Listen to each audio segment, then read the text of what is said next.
right. Well, I think with that, that's a great place to start. I just want to say thank you all for joining today and welcome to Gems from the Wisdom Tradition, a conversation circle.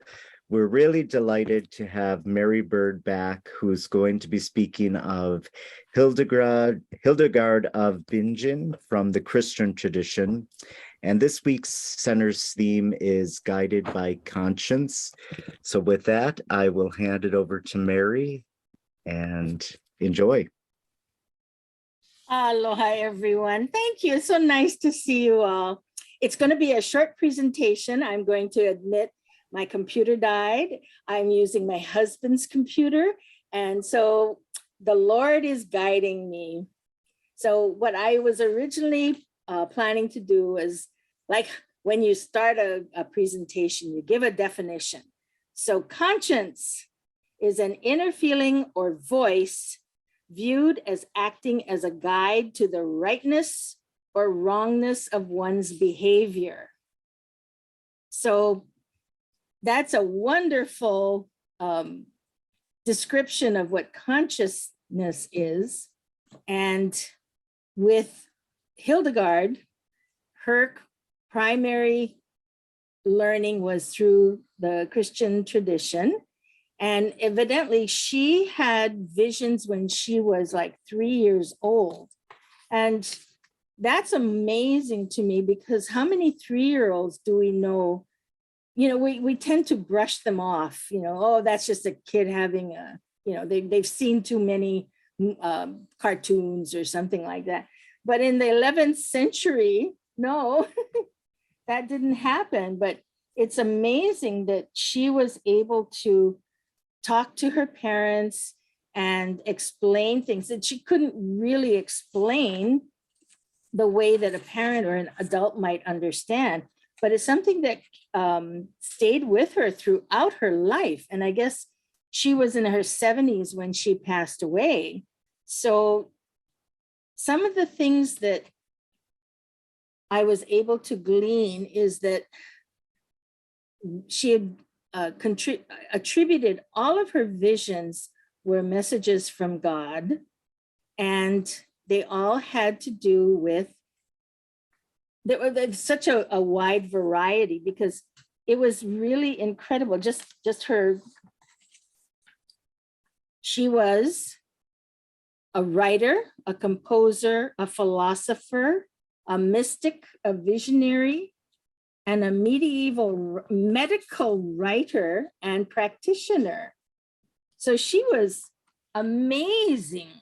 And she never had any formal schooling, but the Lord blessed her with knowledge. And she had a secretary who would write down her visions. And that's amazing. I think that's, there are many other visionaries throughout the world, throughout time. So I know that everybody has something to contribute. So basically, I think when the theme of guided by conscience is that we all know right from wrong. We all have been taught, however, from our parents, from school, from church, if you go to church, or your religious backgrounds, the teachings that we all get throughout our lifetime will form what we know is right and what is wrong. So it's amazing that everybody's different. And I think that's wonderful. I think the problem we come up with is that we're not tolerant of somebody else's views. And that's so sad because, we're all in this together. I like the image of we're all in a boat. We're all in our own boats, but we're all in the same ocean. And it's to our betterment and to humanity's benefit to be tolerant of everybody else, even if you don't have to agree with people, but you should show respect and not degrade them, not ridicule them, And that seems to be so contrary to our current state of life right now. You know, everything is on Facebook, it's on Twitter. It's easy to cut people down, and we need to build each other up. With Hildegard, like again, everything was from God. She was a Catholic, and she was also part of the Benedictine order. And everything is from God. Nature is from God. Our lives are from God. And what we do with our lives is our gift back to God. It's also our gift to each other. So if we can all be kind, you know, it doesn't hurt to be kind. Although I think I'm preaching to the choir. You guys are so awesome. I mean, I've been part of the GEMS for a couple of years now, and I just am so blown away by all of your contributions and your sharing your lives and your teachings with all of us. And I'm so blessed to be a part of this. So just again, going over what Hildegard was doing. And again, she started having visions when she was 3 years old. She went into a Benedictine monastery, and the Benedictines had both men and women. They had priests, brothers, deacons, and nuns, sisters. And she went in when she was like 12 years old. And throughout her life, it's just amazing how she was, I was reading something about her medical writings, and how did she know all these things? It's from the Lord. It's from her visions. And also, obviously, the Benedictines are a work-oriented order. So they work and pray. That's their motto, to work and pray. So she would have been out in the gardens, in the fields, learning about stuff. There was even a quote of hers about beer. And they said, if you're gonna make beer with barley, add hops. And so she was so really, really well-versed. She was responsible for over 2,000 hymns. And I was hoping to get something, but it didn't happen. It didn't work out. But yeah, she was prolific in writing about everyday things. And I think that's amazing. And I think that's why she was so venerated and admired, is because she was so versatile. She had a lot that she knew about, and she shared with everybody. I know that she did ruffle some feathers with the abbot of the monastery, but she said, okay. And she went off to a different monastery, and she started from ground up, and she was wonderfully persistent and never failing in following the vision that the Lord had given her, which was to help others.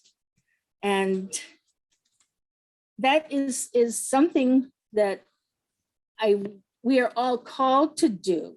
It is something that happened, in the 11th century, but here in the 21st century, that hasn't changed.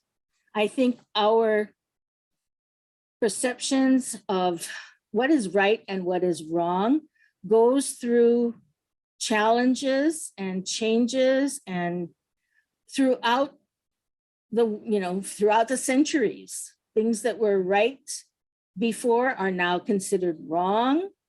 Things that are wrong are now right. And it's something that we each have to recognize and stick to what we believe, Because again, we don't have to agree with somebody else's point of view, but we should never be rude. We should never denigrate anyone. And it is a lifelong experience, a lifelong learning.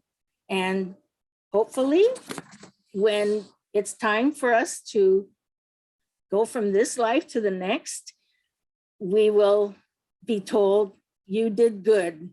I think all of us want to be recognized and acknowledged as doing the best that we can. And one of the persistent messages that I have had throughout the years is that God knows we're not perfect. And he constantly forgives us and asks us to come back, come back. So I really feel that all of our saints, all the Catholic saints, have that in common. They want to please God because he gave us life, and we want to help others. So I'm going to pass this on for other comments. I thank you all. Amen. Well, thank you so much, Mary. I think that was a perfect presentation, and it really ties into this year's Still and Moving Center's theme about being truly human. I think you hit it right on the head when you were talking about just basically being inherently helpful and a service to others. I think that mission is so important, especially now. Just given the divide across not only our nation, but so many places in the world. And I think GEMS really has been a great place for like-minded people to come together. And we're so grateful to all of you, and especially our presenters, several of which are here in the room, and just a perfect presentation. So I was just wondering, I think that it was incredible as well that this woman, 3 years old, had these visions. And like Mary said, most of us just brush off a toddler's vision or, input, but this woman really had a lot of wisdom at such a young age. And I was just thinking about consciousness and what our thoughts are. I believe that we all grew up thinking that we have three principles of our consciousness: religious, secular, and philosophical. So I'm just wondering, if we are put forth to serve others in the humanity sense, to monitor, evaluate, and execute our actions, how are we able to do so without getting distracted or pulled down from so many negative forces? Does anybody have a comment on that? Yeah, I think Hildegard of Bingen is very interesting. As Mary was describing her, she called her wisdom a reflection of the living light. And I find her, I've always been inspired by her music. And I just happened to read something about her music, and she didn't write classical music. In other words, music that you sit down and listen to and have an experience. All of her major works are liturgical. They're meant to be sung together as part of a ritual, as part of chanting, as part of, a spiritual expression. So that living light is us communicating our consciousness. As Thoreau said, it's the atmosphere that we think in. I found it interesting that Mary was talking about how she was a great naturalist or scientist, but if you think about it, I've also heard her described particularly as a great botanist, and also that she was a healer and an herbalist. And if you put those all together, the idea of being able to find an herb that healed you is a very holy atmosphere. And so that idea of a reflection of the living light seems to be part of what you were talking about as consciousness, but also it's kind of the heart of who she was as a spiritual person. Yeah, I guess that I would add kind of like that living light is like almost like an inner vision. It comes from a light within. And that's why one could attribute it to something spiritual and sacred that's beyond us. You can call it God, or you call it the higher self, or the ray, or whatever you want to call it. And she called it God, I think. I'm not sure. And it really does, because it illuminates so much, one could become so interested in so many things because it becomes so rounded, do all these different things. And you ask yourself, how could someone really know all this stuff? Like they're going to sit in a library or something. But in fact, and she may have sat in whatever the equivalent of a library was, but this light brings insight to patterns of living, patterns of life, and draws out the essence of things. And once you can draw out the essence, and then let go of some of the other stuff, that essence usually has a moral quality to it. So those are my thoughts. But It's very interesting because when you say, oh, I saw the light, that's one thing you can say, but you could also say, I saw the living light. And then all this stuff that you talk about comes out as illumination, being an illuminative life. Yeah. But it has to do with conscience in a certain way. And sometimes we define conscience in a negative way. We're starting to do something, and then our heart, or that light that comes from the heart, tells us, no. But sometimes the conscience is kind of like just more of a positive thing that is simply some deep intuition that this is the way to go. And part of that criteria is that it brings people together, or it benefits more than oneself, that it's universal. In fact, if it's really true light from the heart, then it has to, by definition, it's like universal. It can't be particular to oneself. And it can't really be, it's not going to go very far if it's just a one little group, or one, it could help one little group, but it has to be seen in terms of a principle that is for humanity. And that from the deepest, purest heart, light, the light of the heart. That's kind of the difference between, a dualism of saying, oh, right and wrong, good and bad. That's not really conscience. That's just making judgments, At the same time, your conscience really is to say what brings us together. It's sort of like I thou, as she does with music. I mean, we're bringing together, we're singing as a group, choral music, rather than my solo. Yes. Well, moral precepts can be helpful, but, in terms of right, wrong, but then you get into all the ambiguities. And so pretty soon something else kicks in if one deliberates and turns inward, because it's your heart that's going to tell you something. But you might really agonize about it. Maybe people know more than I do about Gandhi. But before Gandhi made a decision about, let's say, doing a strike, a nonviolent strike or something, he agonized about, are we ready to do this? Is this really going to achieve what we want? Is this going to become just a big mess up? And he would consult others to check his conscience a bit. Pythagoras says, the great philosopher, to always consult with others before you act. But then in the end, to thine own self be true, in a way, you have to act. But I know from what I've read about Gandhi, it could be kind of agonizing sometimes. And I know people have that dilemma. Right now there's the big abortion debate, and it's not so much for or against abortion as it's agonizing if one winds up with a situation where one's involved in the field, and there could be a child on the way. So they're real conscious.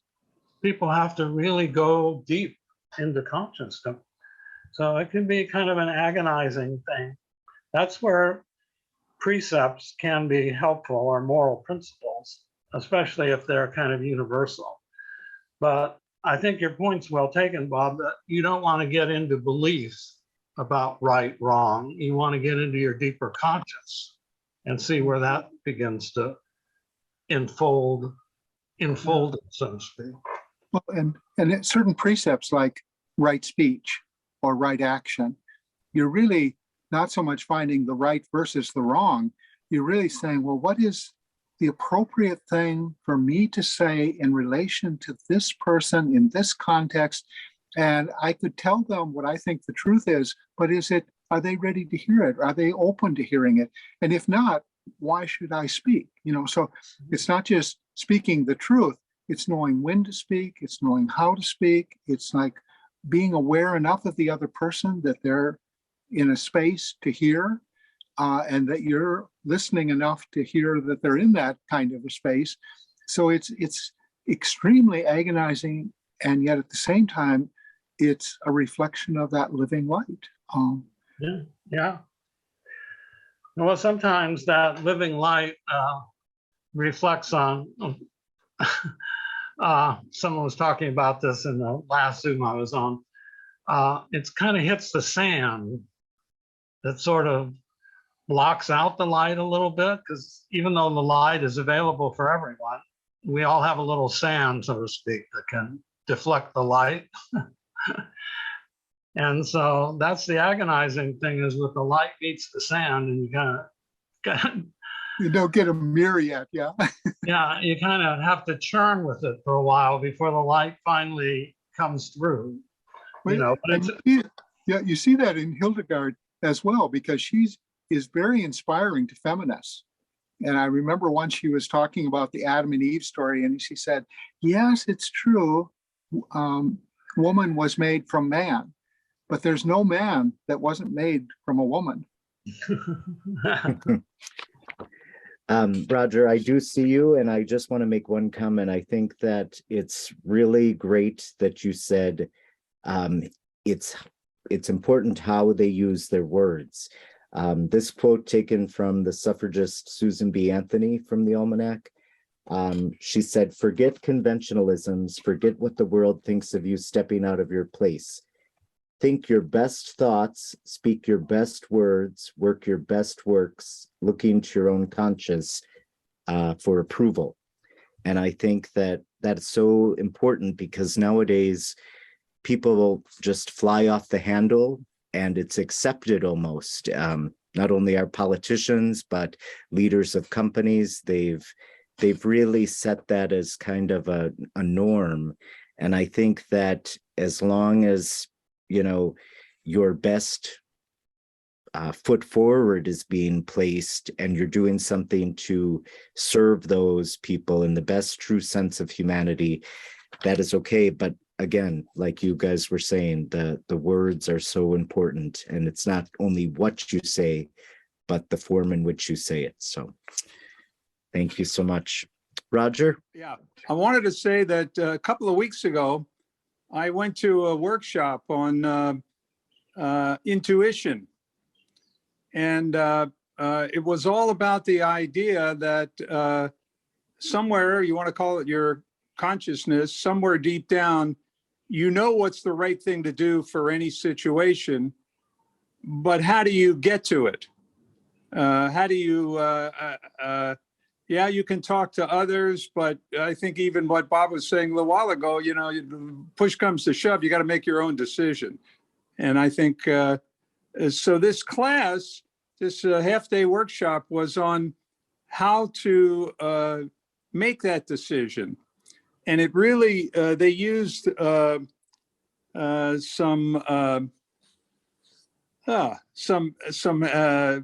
your hands to come up with an idea to kind of clear your mind, get neutral on it, whether you don't decide what the answer is that you want, just be very open. And then he had one process where you bring your hands together, bending down, and another one where you use, Jesus, what's the name, Pendulum. Pendulum, exactly. And he passed out pendulums to everybody. And it really worked. Everybody had an experience of the pendulum working or this hand motion working. And it was pretty powerful. This guy is a doctor and a alternative medicine practitioner, and he says he's been using it for years.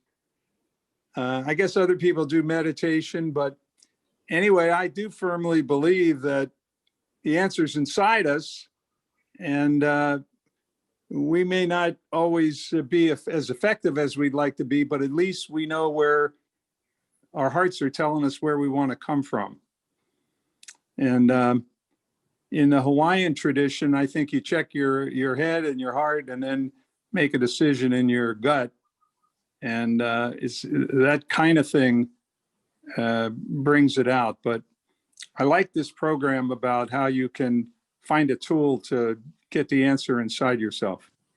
Yeah, the Chinese developed the system of the I Ching for that very purpose of being able to read from the randomness of the universe, or the seeming randomness, to be able to basically mathematically arrive at the path of the history of geniuses and great minds and great visionaries all through history. The road is littered with people who were very, very ill from very young in life. And I noticed that was the case with Hildegard. Somebody just mentioned the other day about if you try to open a chrysalis and help a butterfly come out, they will not survive because it requires that struggle. And I'm thinking that maybe these people who struggle from very early on, that are so weak and debilitated that they really have to rely on divine inspiration in order to survive, that they are in a sense impregnated with an awareness of the spiritual nature that is within them. Whereas those that are maybe healthy, maybe build their ego defenses, which I think is what blocks us from divine inner wisdom, is when the ego blocks us from that. And so these tools like the pendulum, as Roger's mentioning, or smooth sticky that you use with your fingertips, applied kinesiology, is ways of accessing the spiritual nature within. So I'm just thinking that maybe there's something about, that notion of in a moment of weakness, the truth may come out. And I'm wondering if that's when we let our ego defenses down and allow what is within us or from without us to come through. And thank you, Mary. Thank you. I was thinking that it helps us to focus in really on what we believe, because we're constantly going to hear other people's opinions and we can be swayed by them.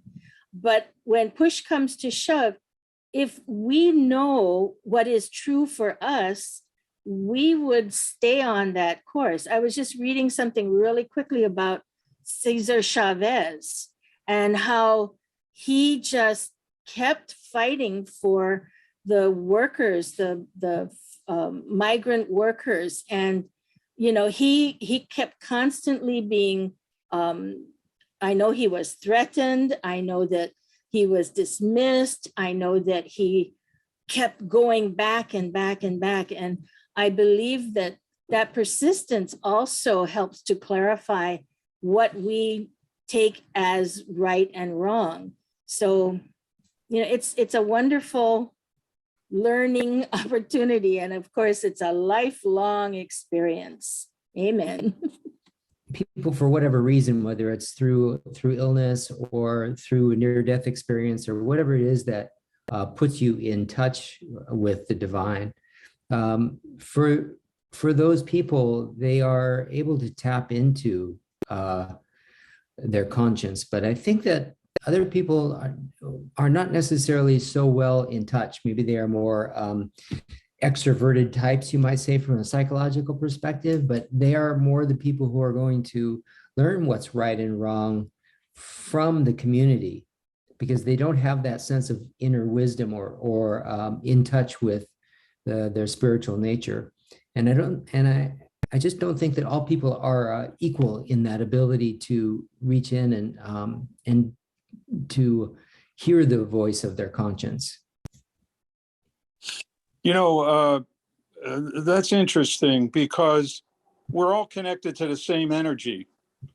So why shouldn't all of us have it available to us equally? And I think when you were saying before, David, that your ego gets in the way, I think your belief system gets in the way, your fear gets in the way. And I think it's more of a process of cleaning those out, in which case we could all tap into that intuitive divine wisdom. And it might also be that it requires this entire spectrum of humanity, because you don't want to have an effective army for the purposes of a military, let's say. You don't want people to be guided by conscience. You want them to be guided by the chain of command, right? And so it just may be that in this evolution of human consciousness, and I think we might all agree on where we might be headed, but through human history, there have been Hitlers and other reasons to have a military force. And in order to do that, if your military were guided by conscience not to kill people, you wouldn't have a military. So there may be some biological imperative around why we have people who will simply follow the rules. They just don't look within. They simply follow the rules. There may be some reason for that in the grand design of things. Well, it may be that we need that in the space of human consciousness now. If that is the authoritarianism and the unwillingness to look at the compassion that comes from your heart may be necessary if you have to defend yourself. And obviously we're living in times, and there's never been any time for humans when they didn't have to defend themselves against other people. And maybe it's not a either or, maybe it's a when do we need to use one and when do we need to use the other? So if we could, yes, if it were real times of not made up need for warfare, but, defense and even aggression, hopefully those times would be smaller. And when we don't need it, we'd be in a position to live from our consciousness, live from our higher selves, if you will. And the point of that seminar was really to show everybody that if you do get the bullshit out of your head, you can tap into the wisdom. And I guess if you tap into the wisdom and then you get drafted by the military, you probably should follow the government's orders. So, our minds work in a particular kind of way, and we see the world through perception. And part of that is how we've been trained to think. And when you mention intuition, I'm reminded Spinoza said, intuition is seeing through the mind's eye. And the mind's eye, for him, mind was God. Mind was the living light. But normally, that's not how we think. We not how we see through our way of thinking, our way of perceiving the world. Intuition is a very rare occasion. I think also it does take years and years to even become self-aware of what our emotions and passions are. Because if you're attached to something through passion, it's going to limit you. And then if you develop a flavor for enjoying that, then it becomes maybe a habit. And of course, we know it can become an addiction, the extreme. And So this BS that's being referred to really is the work that almost all the religions talk about, which is to try to let go of limiting thoughts, low life thoughts, violent thoughts, and also to begin to discipline ourselves with our cravings. In other words, becoming a bit more self-reliant. It doesn't mean you're excluding other people, just the opposite, actually. But it means that you're more inner focused. And you can't be inner focused if your mind, your monkey mind, is constantly diverted to the enthrallments of the senses, the attachment of the senses. And so, yes, we do vary as across the globe and even ourselves from day to day, maybe, unless we can establish a continuity of consciousness. But we can turn, as divine wisdom has been mentioned, we can turn to divine wisdom, whether it's God in the Bible or whether it's the Dhammapada or whatever the tradition is. That can be helpful. And the other thing that can be helpful is to try to make a vow. It could be a vow, a very high vow, like the Universal Brotherhood or the Kuan Yin Pledge. And every day do a little bit, consciously do a little bit. So in other words, we have to cultivate letting go of those defilements of nature that are in us. We all have it in us. We all have Vladimir Putin in us, if you want to call it that. But we can work through that. And if everyone's working through that, then you do have this cooperation and brotherhood, and it's being helped. But there is assistance if you're receptive to divine wisdom and can calm the mind enough to get the light and the light of conscience. At least for me, it's a big struggle. And I think for a lot of people it is, but it's kind of worthwhile. I mean, it's a much better feeling to have wholesome thoughts and actions, even if you mess up, than to just have things that separate myself from other people through not so great thoughts, revenge, this and that. Yeah, I think one thing that a lot of people, especially over the past 2+ years going through this global health crisis and all of that, there was a big resistance, I think, in the beginning that, oh my gosh, my life is just uprooted. Everything has stopped. I have to adapt to this whole new way of, work, life, being separated from my relatives, not being able to see my niece because of concerns of this. And I think that once people kind of stopped that resistance and practiced a sense of radical acceptance where, okay, I hate this outcome. I don't agree with it, but I'm going to move toward it in a way that's aligned with my values and everything like that. It kind of helped carve out a small piece of our minds to be able to step into that direction while still holding our core values and our beliefs at bay. And it helped people stop that capitulation of just a snowball effect that, oh my God, well, this happened and now my life's, down below zero. And I think that the community, and just a sense, a prime example is this group of people.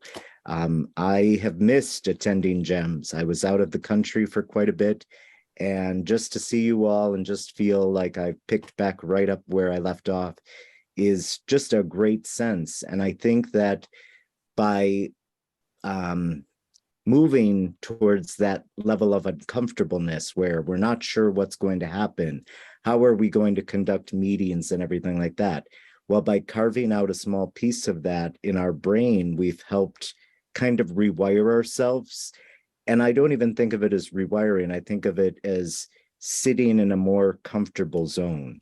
So I know for me, fostering that good state of mind has really helped open the doors and allowed me to feel more comfortable in this ever-changing environment that we seem to be in lately. So, you know, now when something comes as distressing or something like that, and not all things are the positive. I mean, the gun violence, it's sad, but when we hear of a mass shooting, several of us say, yeah, that happened. It's a big thing because we're so accustomed to it. It seems like every day there's some sort of horrific event. But I think that even if we move into that regard, the latest two incidents, the school shooting in Texas or the supermarket massacre in my home city, it really has pushed for more positive response from groups like Everytown and other organizations, and really has just propelled the momentum for, you know, restrictions on these type of things to help prevent those from happening again. So again, sometimes sitting in that uncomfortableness, I feel, helps propel us toward the good and carve out space for positive effects too. Maybe this is just my own experience, but I think intuition is a distinct expression of our own individual set of ideas and all that might have been accumulated over years. And so that's what makes it special in the sense, and it involves choice.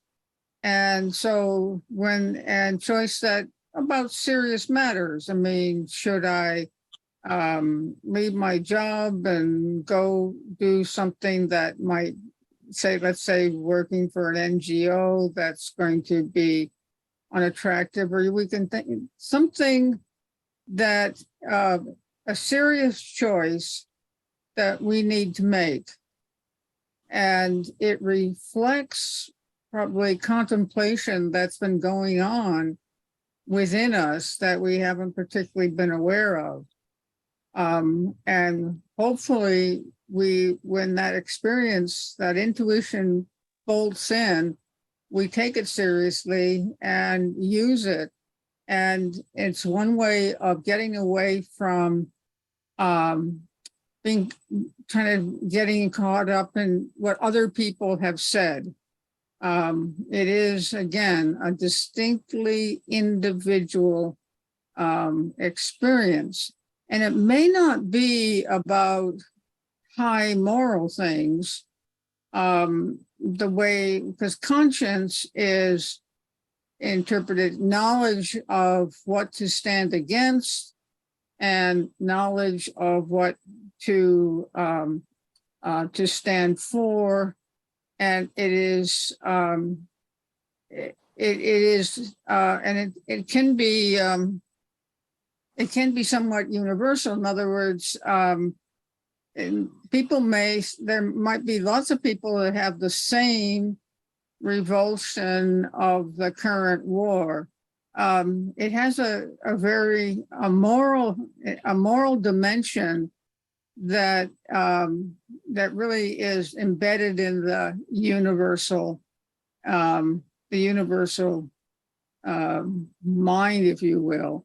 It's one of its origins is, the Christian view is God placed the light of that enabled us to review and make moral choices. And so there's something that's a very important source. And although that may be true of intuition, is like learning that there's another source of guidance than, say, just trying to reason something out. And it helps us become aware of the dimension of conscience. But I think And that's a whole big topic about moral right and wrong. But I think we want to be ready and aware to use something that is distinctive to our own karma, really, and our own accumulation of values. So that's just a perspective. And so it helps us along understanding that there are choices to be made, and they may be both have value, but we do have to make a choice, and that's kind of scary sometimes, and we don't know. Maybe we see value in both, and that's the dilemma. But once we make that choice, then we have to take responsibility for it. So I just wanted to insert that. I think that not all intuitions are reflections of the highest universal principles of conscience. Thank you so much. Mary? Thank you. I was just wanting to acknowledge Truth's comments in the chat, because it's so true. We are constantly being bombarded by the news and what we hear from our friends. And I was thinking of my great-granddaughter. She's 7 years old. She comes to the house after school because her mom is at work and we can take care of her. And she tells me certain things. And sometimes I'm just flabbergasted by what her comments, and realizing that when she comes home, the first thing she does is she turns on the TV and she's watching these cartoons that I'm telling her, that doesn't sound nice. That doesn't sound very kind. But at the same time, realizing that when I am trying to instruct her, I don't want to just say, that's junk. You shouldn't be watching that. I mean, that's how we were raised, right? Can't you hear your parents telling you, you're listening to the Beatles? That's just noise. That was my dad. But he comes, you come to, it's a lifelong process. We're constantly having to evaluate and reevaluate what we hear, what we feel in our hearts to be good or not good. But again, I just feel the most important thing is to be kind. And we can be kind, we have to be kind to ourselves too. Amen. Skyler, did you want to add anything? Yeah, thank you so much, Mary, first and foremost, for the wonderful talk. I didn't know about Saint Hildegard before, so I definitely am going to have to look her up and learn a little bit more. I was raised very secular Jewish culture in New York, and I became Buddhist very early. I converted to Buddhism when I was 18. And since then, I have been, the vein has been mindfulness, but on that path of mindfulness, I've been very interested in taking different pieces of different wisdom traditions. And Christianity has a lot, especially in my generation, a lot of Christianity is stigmatized. It's just, we don't want to talk about that because people have heavy trauma, especially in the queer community. It's like, people will hear God or they'll hear Christianity and they'll just close the door. They don't want to hear it. But I found being open to these sorts of things, you do notice that there are just so many veins that are the same and flow through every wisdom tradition. And yes, kindness, absolutely. And also the letting go of the ego in order to have a more true or higher connection. You might call it God, you might call it the higher self, higher power. I could call it the deeper self, that self that is connected to, that has roots that are part of the root system of the world or of the greater consciousness. But whatever you call it, there are these universalities, the kindness, the child mind. And you can see that echoed just in so many different ways, in slightly different colors, let's say. So I'm always very interested in seeing how that instantiates. Yeah, I have practiced a lot of religions, still do. And I think they all are telling us that we're connected to this universal energy. And to me, that means we can get a lot of information from it. I think that's one of the reasons I like that class. It was a very practical way to try to get the information. And I also think the discussion we had about letting go is very important. And again, I see it as the information's there, can come from any religious practice or many. And there's a great book. I like this guy, Michael Singer. One of his first books was The Untethered Soul. And now he has a book called Living Untethered, Beyond the Human Predicament. It's all about letting go. Let go, let go, let go of everything until you're in the present moment and your mind is uncluttered and unblocked, defensively blocked the messages that are coming in telling you how to respond with what's happening now. I like the way we're all having this discussion, and I think we could really dig into it and maybe explore some ways that each of us have found that connection. And as someone was saying earlier, it does take a long time to get there, I think. Maybe we can encourage this, the next generations to go faster, but for us, it's taken a lot of experience and practice, and that's how we learn things. Maybe we can move it along as people are getting away from some religions per se, get into more of a spirituality. That seems to be where we're headed, and teach some of these truths to the youth and then have more people living from this consciousness. Sorry to ramble. Yeah, well, rambling is important in every religion. I mean, the reflection of the living light, I guess in Buddhism, would be bodhicitta.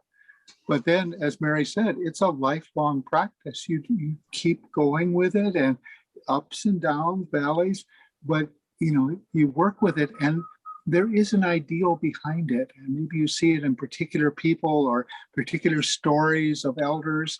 But the one thing that I think is so special about Hildegard is her music. There's one of her collections of music is called Canticles of Love. And just to hear the choral music, it's like for us today, listening to a Black choral music coming out of, the spiritual music tradition. Hearing all those voices harmonizing does something. I mean, it's impossible to hear that through your ego. There's too many beautiful voices harmonizing and elevating.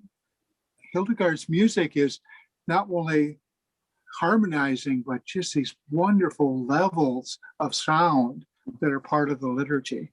So I encourage everyone to listen to some of her music if you can. It's just completely mind-boggling. Mary, thank you so much for getting this conversation started and for your consistent message of kindness, which is something that you always vocalize and bring out through your words, but it's so evident in just the way that you live and the way that you are. And it's such a beautiful example that you set for everyone around you. So I greatly appreciate who you are and the blessings you've given through your children and through your grandchildren. You are a true blessing to all of us. And thank you so much. That was wonderful. Echoing through all of us. Yes. Thank you. But I just want to say, I hope you all have a wonderful and beautiful weekend. And thanks again for joining us. Yes, thank you. Thank you, Kevin. all for Thank you, listening. Kevin. Thank you. Great Yeah. contributions. Thank you. Love you all. Thank you, Mary. Aloha.